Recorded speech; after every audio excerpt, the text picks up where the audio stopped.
ஐயனார் துணை அடுத்த வர எபிசோடில் பார்த்திங்க அப்படின்னா, இந்த மாதிரி சேரனுக்கு கல்யாணம் பண்ணி வைக்கணும் அப்படின்னு சொல்லிட்டு வீட்டில் எல்லாரும் ரொம்பவே ஆர்வமாக இருக்காங்க. அப்போ தான் அடுத்த உள்ளவங்களுக்குலாம் கல்யாணம் பண்ண முடியும் அப்படின்னு சொல்லிட்டு பாண்டியன் பார்த்திங்க அப்படின்னா, அவங்களோட லவ் பண்ணுற பொண்ணையே வீட்டில் போய் விட்டு வந்திருப்பாங்க. இப்போதைக்கே நமக்கு கல்யாணம் வேணாம், அண்ணனுக்கு கல்யாணம் ஆனதுக்கப்புறம் தான் நம்ம வந்து கல்யாணத்தை பற்றி யோசிக்க முடியும்னு சொல்லிட்டு பாண்டியன் அவங்க லவ் பண்ணுற பொண்ணையே வீட்டில் போய் விட்டுட்டு வந்திருப்பாங்க.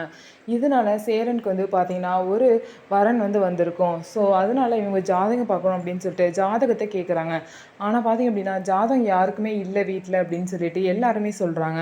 அதனால சேரனோட அப்பாவை கூப்பிட்டு பார்த்திங்க அப்படின்னா, ஜாதகம் வச்சுருக்கீங்களா, எங்களுக்கு ஜாதகம் வேணும் அப்படின்னு சொல்லிட்டு கல்யாணத்துக்காக தான் ஜாதகம் பார்க்க போகிறோன்னு சொல்லாமல், இந்த மாதிரி எங்கள் தலையெழுத்து எப்படி இருக்குன்னு நாங்கள் தெரிஞ்சுக்கணும், அதுக்காக ஜாதகம் வேணும், ஜாதகத்தை எங்கே வச்சுருக்கீங்கன்னு சொல்லுங்கன்னு சொல்லிட்டு சேரனோட அப்பாட்ட எல்லாருமே கேட்குறாங்க. ஆனால் அவர் பார்த்திங்க அப்படின்னா எங்கன்னு தெரியல அப்படின்னு சொல்லிட்டு பதில் சொல்கிறாரு. ஸோ ஜாதகம் இருந்தால் கண்டிப்பாக வந்து சேரனுக்கு கல்யாணம் பார்க்க பொண்ணை வந்து தேடுவாங்க. ஆனால் சேரன் கூட வேலை பார்க்குற ஒரு பொண்ணு பார்த்திங்க அப்படின்னா சேரன் கூட க்ளோஸாக பழகுறாங்க. ஆனால் சேரன் வந்து அவங்கள என்னமோ தங்கச்சியாக தான் பார்க்குறாங்க. ஸோ இதுக்கப்புறம் என்ன நடக்க போகுது, சேரன் வாழ்க்கையில் எந்த பொண்ணு வந்து சேரனை கல்யாணம் பண்ணிக்க போகிறாங்க அப்படின்னு சொல்லிட்டு நம்ம வெயிட் பண்ணி பார்க்கலாம். ஸோ நம்ம வீடியோ உங்களுக்கு பிடிச்சிருந்தா நம்ம வீடியோவை லைக் பண்ணிக்கோங்க. மறக்காமல் நம்மளோட சேனலை சப்ஸ்கிரைப் பண்ணிவிட்டு பாருங்கள்.